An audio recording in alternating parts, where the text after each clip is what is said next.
Hello students, जसं आपल्याला माहिती आहे मागच्या काही लेक्चर्सपासून आपण स्ट्रेंथ ऑफ मटेरियल या सब्जेक्टमध्ये युनिट नंबर 1 सुरुवात केलेली आहे. ज्याचं नाव आहे मुवमेंट ऑफ इनर्शिया. मी फक्त आता एकदा रिवाइज करतो आपण यामध्ये काय काय बघितलं. मुवमेंट ऑफ इनर्शिया म्हणजेच काय? This is a second moment of area is known as moment of inertia. आणि मुवमेंट ऑफ इनर्शिया आपण आय या लेखन करतो, डिनोट करतो. जसे की आय एक्स एक्स किंवा आय वाय वाय किंवा आय झेड झेड म्हणजे काय? Moment of inertia about X X axis, moment of inertia about Y Y axis आणि moment of inertia about Z Z axis. I ह्या लेटरला आपण काय करतो? मुवमेंट ऑफ इनर्शिया डेझिग्नेट करतो, रिप्रेझेंट करतो, डिनोट करतो. आणि मुवमेंट ऑफ इनर्शियाचे जे युनिट असणार आहे ते मिलीमीटर रेज टू 4 असेल किंवा मीटर रेज टू 4 असेल किंवा सेंटीमीटर रेज टू 4 असेल. It's depend upon the unit of distance और युनिट ऑफ लेंथ. लेंथ जे युनिट असेल त्याचं काय असणार आहे? रेज टू 4 असणार आहे. त्याच्यानंतर आपण बघितलं महत्वाचं काय की के रेडियस ऑफ गायरेशन बघितलं. रेडियस ऑफ गायरेशन कसा दिला जातो? अंडर आय डिवाइड बाय के ने दिला जातो. जर आय के एक्स एक्स म्हटलं radius of gyration about x axis, तर आय आपल्याला एक्स एक्स काय केला पाहिजे?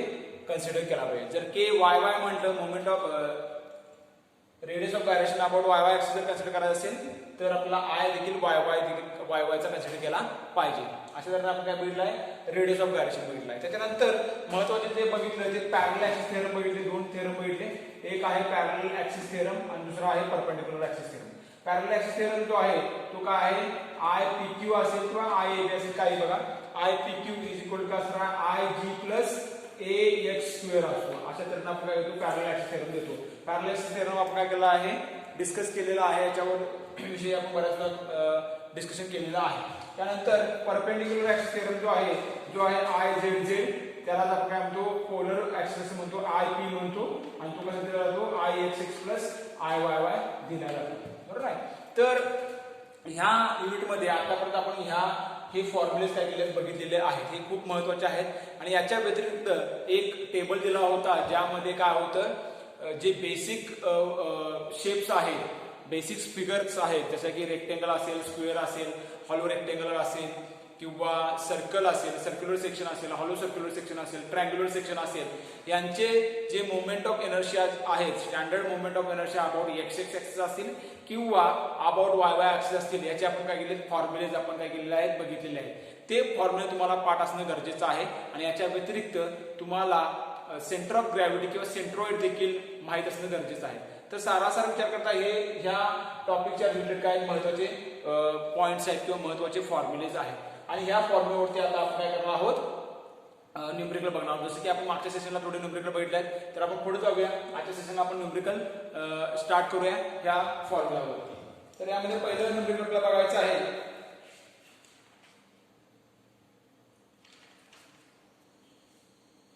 A hollow square has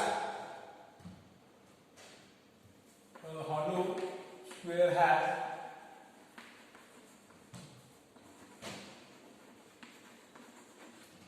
a hollow square has inner dimensions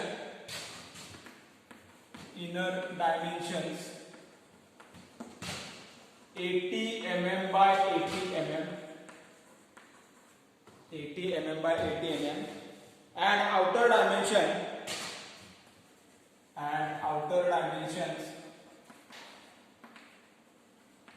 120 mm by 120 mm, 120 mm by 120 mm. Find moment of inertia about its outer side. Find moment of inertia about its outer side. Okay. So पहिल्यांदा काय करायचं? दिलेला जे numerical आहे ते व्यवस्थित वाचून घ्यायचं. गिव्हन डेटा आपल्याला पहिल्यांदा त्यातून काय करायचं असेल? ड्रॉ करायचं असेल, काढून घ्यावा लागेल. तो गिव्हन डेटा आपल्याला काढून घेतला पाहिजे. तो सेंटेन्स बाय सेंटेन्स काय करायचं? पहिला दिलेलं न्यूमरिकल वाचून घ्यायचं आहे. A hollow square has inner dimension 80 by 80 mm. पहिल्या सेंटेन्सवर आपल्याला काय समजतं? एक हॉलो स्क्वेअर आहे. स्क्वेअर कसा आहे? तो हॉलो आहे. मी तो इथे ड्रॉ करतो. समजा तो असा काय स्क्वेअर असेल. हॉलो म्हणजे काय? पोकळ असणार आहे. म्हणजे त्याला आउटर डायमेन्शन आणि इनर डायमेन्शन असे दोन स्क्वेअर असतील. हा तो काय असणार आहे स्क्वेअर असणार आहे म्हणून याचे इनर डायमेन्शन जे आहे ते काय 80/80 आहे स्क्वेअर म्हणजे काय चौरस त्या सगळ्या बाजू काय असणार सेम असणार आहे म्हणजे 80 बाय त्याची लांबी रुंदी काय असणार सेम असेल लांबी देखील 80 आहे रुंदी देखील 80 आहे म्हणजे हा इनर जो आहे इनरचा काय हा 80 mm आहे किंवा मी इथे दाखवतो 80 mm आहे आणि हा देखील किती आहे 80 mm आहे आणि आउटर डायमेन्शन किती आहे 120/120 म्हणजेच काय आउटर डायमेन्शन 120 mm असणार आहे आणि ह्याचा हा देखील काय असणार आहे 120 mm असणार आहे म्हणजे आपल्याला इनपुट काय मिळते इथून इनर डायमेन्शन देखील 80/80 आहे म्हणजे समजा small b is equal to small d is equal to काय 80 mm स्मॉल b म्हणजे काय इनर छोटा आहे त्याचा मी स्मॉल कन्सिडर करतोय आणि आउटर आहे एक्सटर्नल आहे त्याचा कॅपिटल कन्सिडर करूया सो कॅपिटल B आणि कॅपिटल D किती असणार आहे 120 mm असणार आहे बघा गिवन डेटा पण आपल्याला एवढं समजतंय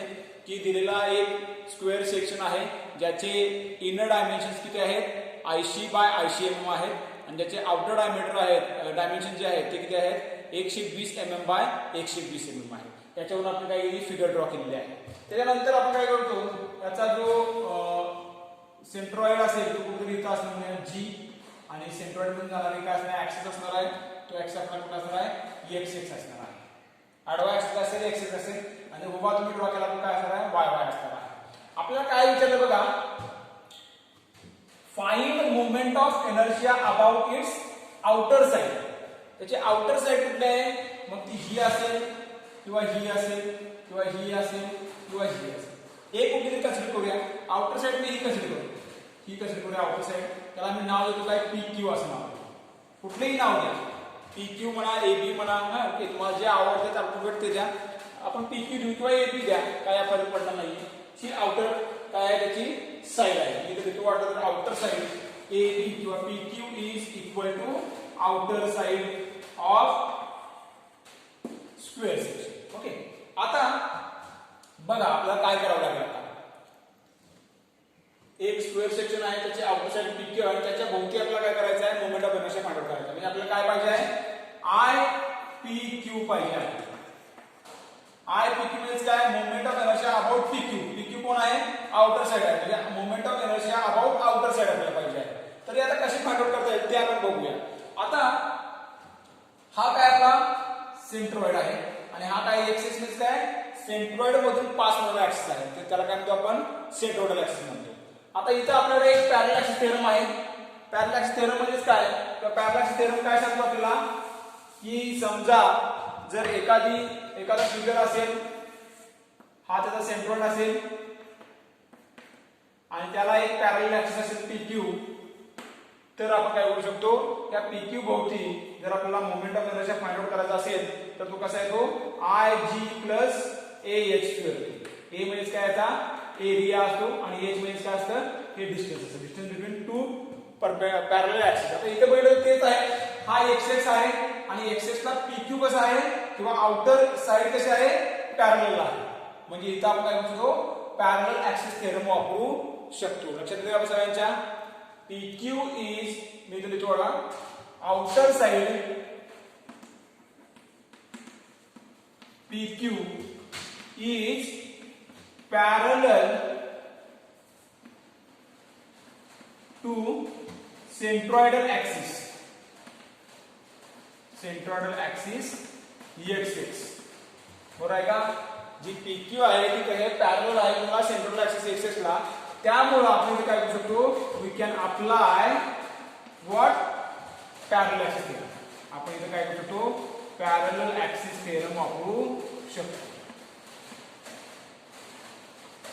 लक्षात येतं सगळ्यांच्या बघा आता पॅरलल ऍक्सिस थेरम आपल्याला माहिती आहे IPQ इज इक्वल टू काय असतो इथे लिहू मी IPQ is moment of inertia about PQ axis is equal to IG plus AH2 असणार आहे प्लस AH2 असणार आहे आता IG म्हणजे काय moment of inertia about central axis पण आपल्याला माहिती आहे सेंट्रल ऍक्सिस दोन असतात आपले एक XX असेल किंवा दुसरा YY असेल पण इथं IG कोण असणार आहे हा PQ कुणाला पॅरलल आहे हे XX ऍक्सिसला आहे त्यामुळे आपला IG कोण असेल XX असणार आहे so IG is equal to IXX कुणाचा त्या सेक्शनचा, हॉलो स्क्वेअर सेक्शनचा.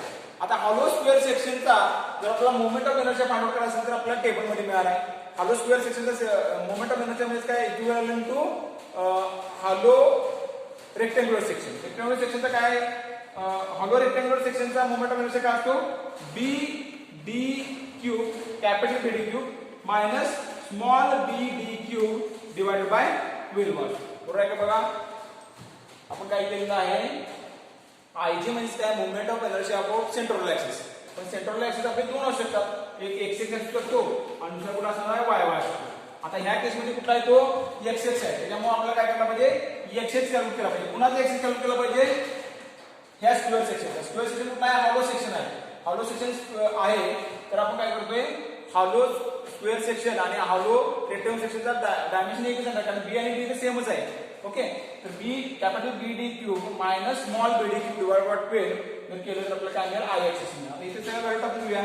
कॅपिटल बी आणि डी किती आहे, 120 आहे. 120 इंटू 120 चा क्यूब मायनस स्मॉल किती आहे, 80 आहे. 80 into 80 cube minus 80 cube divide by 12. आणि हा जर कॅल्क्युलेट करून घेतला तर हा साधारणतः येतोय 13.867 इंटू 10⁶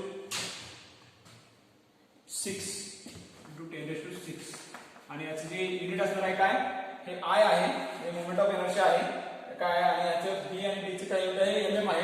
त्यामुळे mm⁴ होणार आहे. म्हणजे तुम्हाला काय मिळालं इथं, आय एक्स एक्स मिळालं. बघा लक्षात येतं सगळ्यांच्या, आय एक्स एक्स मिळालं.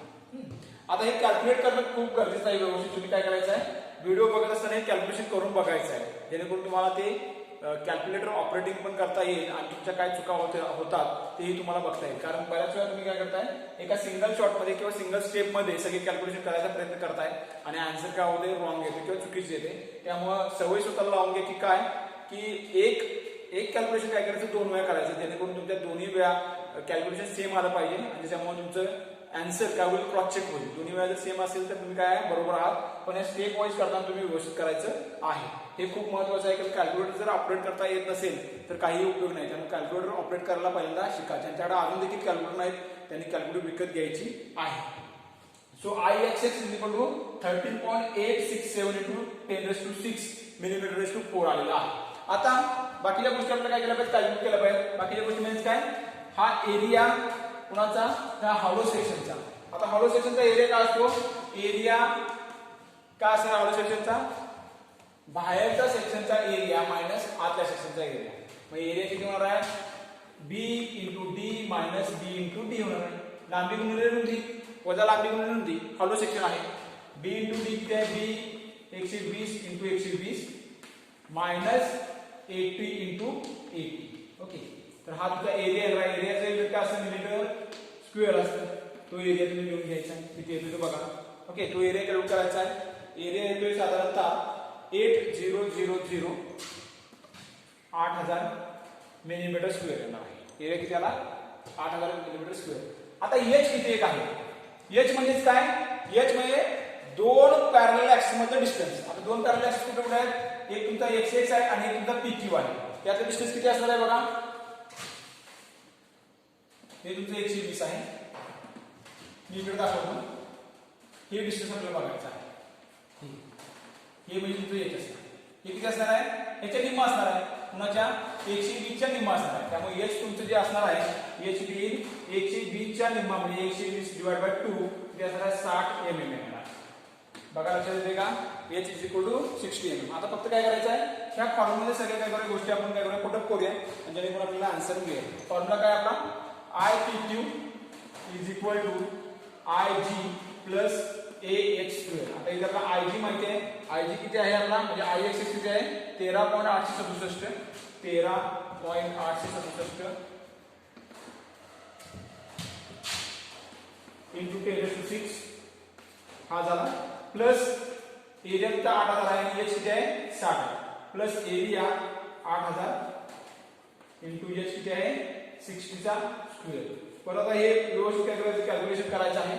आणि आय पी क्यू जो येतोय तो I P Q final answer आहे 42.667 42.667 into 10⁶ millimeter raised to 4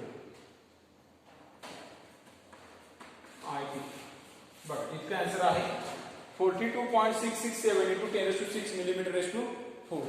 लक्षात घ्या हे काय केलं आपण इथं आपण पॅरलल ऍक्सिस थेरम अप्लाय केलेला आहे. जो ऍक्सिस थेरम काय सांगतो आपल्याला, जर एखाद्या फिगर मध्ये सेंट्रोरल ऍक्सिसला जर एखादा ऍक्सिस पॅरलल असेल आणि त्या पॅरलल असणाऱ्या ऍक्सिस भोवती जर आपला मोमेंट ऑफ इनर्शिया जर कॅल्क्युलेट करायचा असेल तर तो कसा दिला जातो, IPQ = IG + AH². त्यामध्ये IG काय असणार आहे, moment of inertia about centroidal axis असेल, तो कदाचित XX असेल किंवा YY असेल, तो डिपेंडिंग आहे. ते XX आहे, आडव्या ऍक्सिसला पॅरलल आहे, PQ म्हणून ऍक्सिस आहे. आणि A म्हणजे काय, क्रॉस सेक्शनल एरिया असणार आहे त्या पूर्ण फिगरचा सेक्शनचा. आणि H काय असणार आहे, distance between two parallel axis. आता समजा इथे आपल्याला काय म्हणले, आउटर साइड म्हणले, मग ही देखील आउटर साइड आहे, ही देखील आउटर साइड आहे. समजा काही जणांनी ही आउटर साइड जर कन्सिडर केली तर ह्या केसमध्ये सेंट्रल ऍक्सिस कुठला आहे, तुमचा हा आहे, कुठला YY. मग इथं IPQ IG + AH² होईल आणि IG च्या ठिकाणी काय होईल, इथं YY होणार आहे. त्या केसमध्ये देखील आन्सर तुमचे एवढंच येणार आहे. ओके, तुम्ही काय करा, ते होमवर्क म्हणून काय करा, ट्रीट करा आणि ह्या आउटर साइडला तुम्ही काय करा, मोमेंट ऑफ इनर्शिया कनेक्ट करा. तो देखील तेवढाच आहे. ही आउटर साइड या चारपैकी कुठलीही तुम्ही कन्सिडर करू शकता. ही केली आणि ही केली तर काय होणार आहे, आडवा ऍक्सिस आपल्याला कन्सिडर केला पाहिजे, सेंट्रोरल ऍक्सिस. ही केली किंवा ही केली तर आपला उभा ऍक्सिस काय केला पाहिजे, सेंट्रोरल ऍक्सिस म्हणून काय केला पाहिजे, कन्सिडर केला पाहिजे. लक्षात घ्या, ह्या टाईपचे न्यूमेरिकल आपल्याला 4 मार्काला पडतात. ह्या टॉपिकमध्ये जे महत्त्वाचं आहे ते आहे पॅरलल ऍक्सिस थेरम. आणि पॅरलल ऍक्सिस थेरमवरचे 1 किंवा 2 न्यूमेरिकल हे आपल्याला 4 किंवा 8 मार्कासाठी 100% विचारले जातात. ओके, ठीक आहे, आपण पुढे जाऊया, अजून काही न्यूमेरिकल बघूया.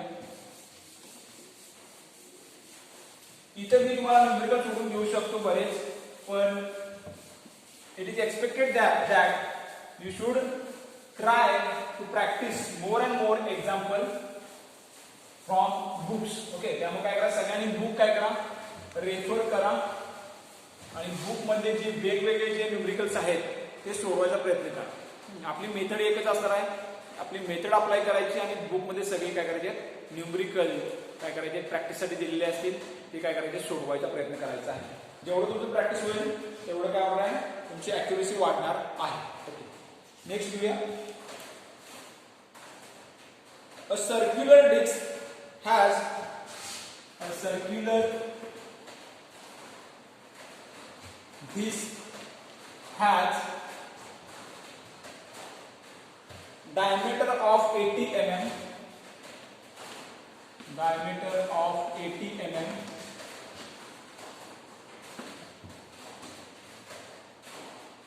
calculate moment of inertia about its,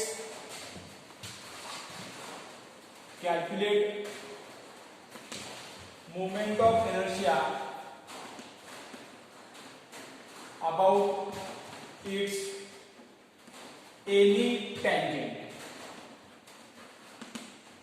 बघा काय दिलेलं आहे, वाचून घेऊया पहिल्यांदा व्यवस्थित. A circular disc has diameter of 80 mm. Calculate mi about its any tangent. Okay, पहिल्यांदा काय दिले बघा आपल्याला, एक सर्क्युलर डिस्क आहे, इथे मी ड्रॉ करतो. सर्क्युलर डिस्क असेल, ज्याचा डायमीटर किती आहे, 80 mm आहे. याचा डायमीटर किती आहे, 80 mm आहे. म्हणजे आपला डेटा काय मिळाला, डायमीटर D = 80 mm. डायमीटर किती मिळाला, 80 mm मिळाला आहे.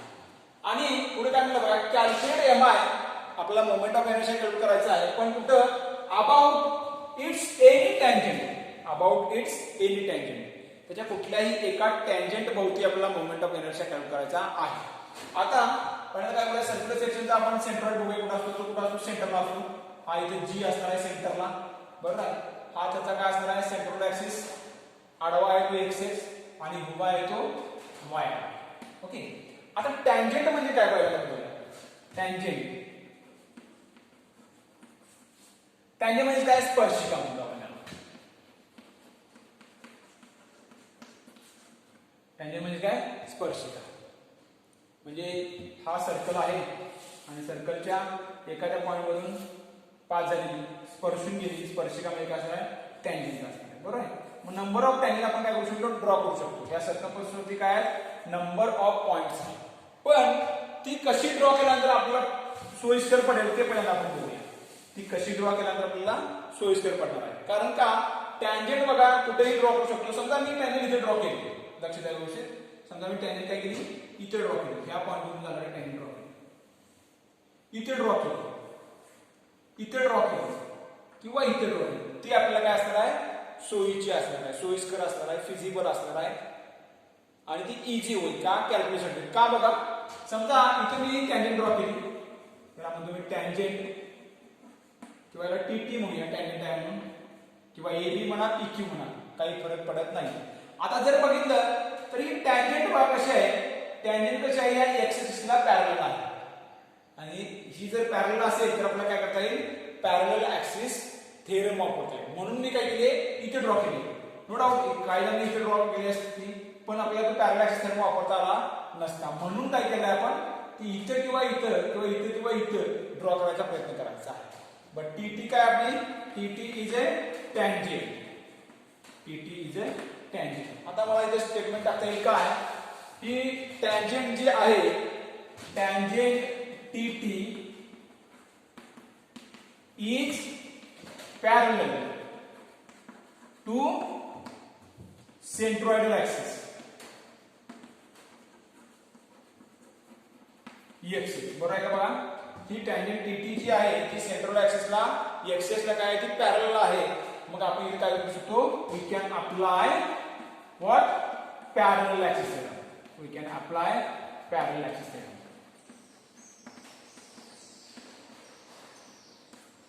आता पॅरलल ऍक्सिस थेरम काय आपला? I P Q is equal to I G plus A X square.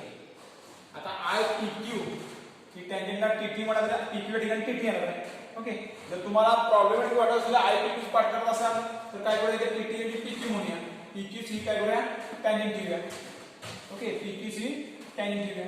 मग I P Q is equal to काय असतं? I G plus A X square. आता हे सगळे काय करूया? फाइंड आउट करूया. I G A X square find out करून घेऊया.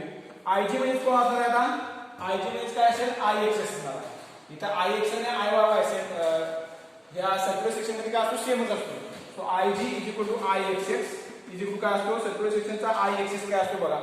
आता हे सगळं तुम्हाला पाठ असणं गरजेचं आहे. लक्षात घ्या बघा, हे फॉर्म्युले सगळे तुम्हाला पाठ असणं गरजेचं आहे. जसं की रेक्टेंग्युलरच्या केसमध्ये काय आहे, सर्क्युलरच्या केसमध्ये काय आहे. ओके. वन बाय वन तुम्ही जसं प्रॅक्टिस करत जाल तसं तुम्हाला ते काय होतील? पाठ होतील. पण मी तुम्हाला काय सांगितलं? एक तुम्ही प्रॅक्टिस असं ठेवायचं आहे की नोटबुकच्या स्टार्टिंगला एक 6 पेज काय करा? रिकामी सोडा. त्या प्रत्येक पेजवरती प्रत्येक युनिट वाईज काय करायचे? जे जे फॉर्म्युले देते काय करायचे? तिथं नोट डाऊन करून घ्यायचे आहे स्टेप बाय. आणि ते नोट डाऊन झालेले फॉर्म्युले तुम्हाला काय मिळतील? एकत्र कंपाईल करून घेतल्यासाठी मिळतील आणि ते तुम्ही काय करायचे? पाठ करायचे स्टडी करताना. ओके. सो सेंट्रोइडल ऍक्सिसचा सर्क्युलर सेक्शनचा आय एक्सिस जो असतो तो आपल्या फॉर्म्युलामध्ये बघा किती असतो? Pi by 64 into D raise to 4 असतो. त्याचा फॉर्म्युला काय आहे? आय एक्स एक्स आणि आय वाय वाय सर्क्युलर सेक्शनचा सेम असतो आणि तो आहे किती? Pi by 64 into D raise to 4. इथे फक्त व्हॅल्यू टाकून घेऊया. Pi by 64 into D raise to 4. D किती आहे आपला? डी आहे ICMM. IC रेज टू 4 असणार आहे. So I G is equal to काय आहे? आय एक्स एक्स किती मिळतो बघा आपल्याला? पाय बाय 64 इंटू 80 रेज टू 4 जे येते आन्सर डायरेक्टली इथे नाही कॅल्क्युलेट केलं ते तुम्ही कॅल्क्युलेट करून घ्या. हे असणार आहे मिलीमीटर रेज टू 4 येणार आहे. ओके. हे मिळालं आपल्याला आय जी मिळालेलं आहे. त्याच्यानंतर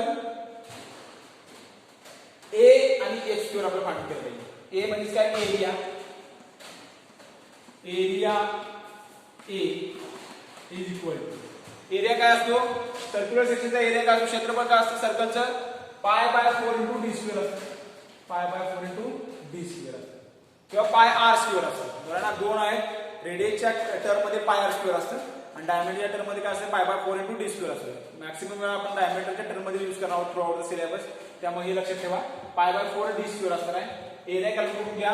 pi by 4 into D square म्हणजे 80 स्क्वेअर असणार आहे. तो किती येणार आहे? मिलीमीटर रेज टू किंवा मिलीमीटर स्क्वेअर बघा. एरिया तुम्हाला किती मिळतो बघा. माझ्या कॅल्क्युलेटर असल्यामुळे मी काय तुम्हाला सांगू शकत नाही डायरेक्टली आन्सर. बुकमध्ये डायरेक्ट सोडवलेलं नाहीये. त्याच्यानंतर एच म्हणजे काय डिस्टन्स बिटवीन टू पॅरलल असेल. आता हे जे आहे ते काय असणार आहे एच असणार आहे. आणि एच म्हणजे काय असणार आहे रेडियस असणार आहे. रेडियस म्हणजे काय डायमीटरच्या निम्मा असेल. So H is equal to d/2 म्हणजे किती असणार आहे 80 भागिले 2 किती असेल 40 असणार. ओके. आता हे सगळं जर तुम्ही या फॉर्म्युल्यामध्ये पुट अप केलं तर तुम्हाला काय मिळणार आहे IPQ मिळेल. So IPQ is equal to IG plus AH square. हे जर तुम्ही टाकलं तर तुम्हाला IPQ ची व्हॅल्यू मिळते. ही डायरेक्टली मिळतो इथं. हे तुम्ही कॅल्क्युलेट करून बघायचं आहे. लक्षात घ्या या सगळ्या हे जे सगळं मी बोर्डवरती लिहून घेतोय किंवा तुम्हाला जे सोडून देतोय हे सगळं तुमचं परत काय चेक होणार आहे. कारण तुम्हाला आठवड्यातून एकदा बोललं जाईल कॉलेजला, ज्यामध्ये तुम्हाला दिलेले असाइनमेंट हे आपल्याला जे लेक्चरमध्ये झालेलं जे काम आहे ते तिथे काय केलं जाईल चेक केलं जाईल. आणि according to that the internal marks will be given to all candidates. याच्यावर तुमचे इंटरनल मार्क्स हे काय असणार आहेत दिले जातील. याची सगळ्यांनी काय करायचे आहे काळजी घ्यायची आहे. सो IPQ जो आहे तो येतोय 10.049 into 10⁶. 10.049 into 10⁶ mm/4. हे लक्षात घ्या. युनिट लिहायला विसरायची नाही. mm/4 हे काय युनिट आहे. मिलीमीटरच का घेतलं कारण ते डायमीटर कशामध्ये दिलेला आहे मिलीमीटर दिलेला आहे. समजा डायमीटर सेंटीमीटर मध्ये दिला असता तर तो cm/4 आला असता. डायमीटर जर मीटर मध्ये दिला असता तर मोमेंट ऑफ इनर्शिया काय आला असतं m/4 आला असतं. तर अशा सहाय्याने काय करायचं आहे अशा पद्धतीनं ह्या टाईपची आपल्याला न्यूमेरिकल सोडवायची आहे. बघूया आपल्याला एखादं numerical.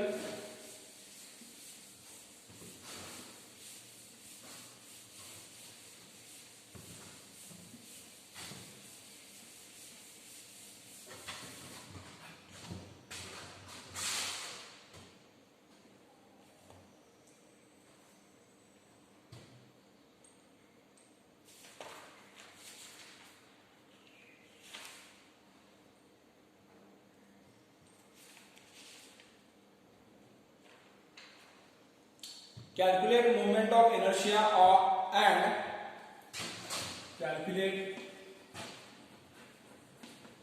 moment of inertia and radius of gyration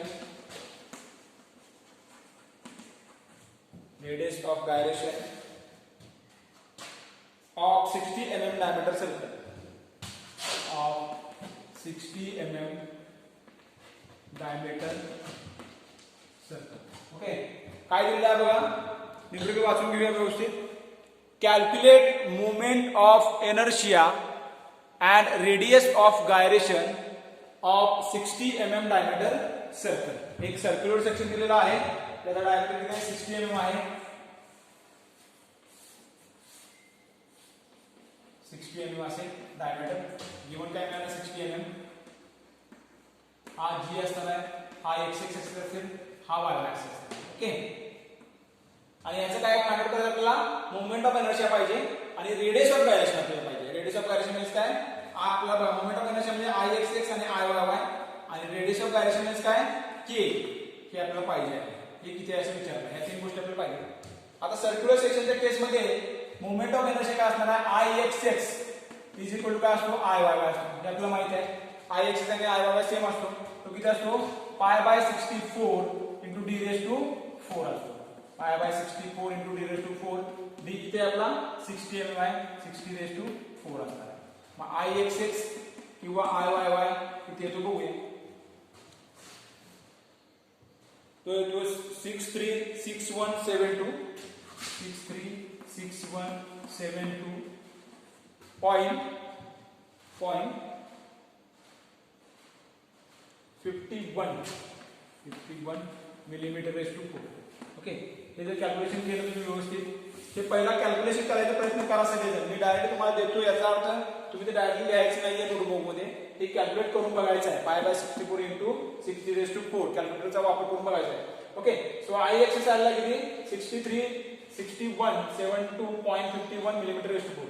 आता परत काय पाहिजे परत रेडियस ऑफ गायरेशन. आपल्याला माहिती आहे रेडियस ऑफ गायरेशन काय असतं.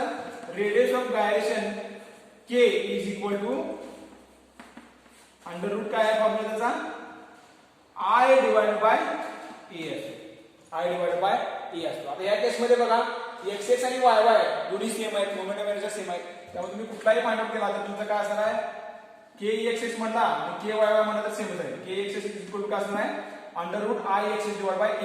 आता फक्त आपल्याला एरिया कॅल्क्युलेट घेतलं पाहिजे, कारण इथे टाकायचं तरी एरिया माहिती पाहिजे आपल्याला. एरिया कॅल्क्युलेट करून घेऊया. एरिया काय असतो सर्क्युलर सेक्शनचा pi by 4 into D square असतो, pi bye 4 into D square. So pi by 4 into D किती आहे 60 स्क्वेअर. हा एरिया काय असेल millimetre raise two plus square MM मध्ये येईल, एमएम स्क्वेअर मध्ये येईल.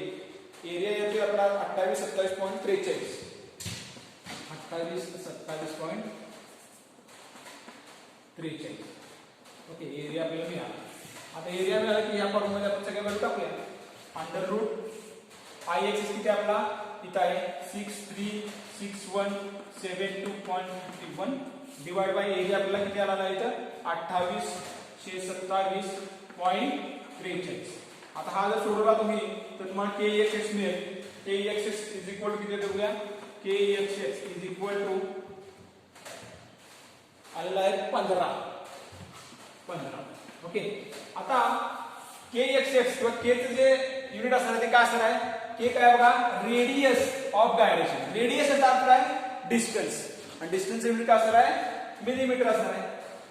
त्यामुळे के एक्स एक्स किंवा के वाय वाय याचे जे आन्सर नंबर आहे किंवा रेडियस ऑफ गायरेशन जे आहे ते किती असणार आहे 15 mm असणार. लक्षात सगळ्यांच्या. ओके, तर या सेशनला आपण काय बघितलं आहे, मोमेंट ऑफ इनर्शिया म्हणजेच काय पॅरलल ऍक्सिस थेरमचे काही बेसिक न्यूमेरिकल आपण बघितलेले आहे.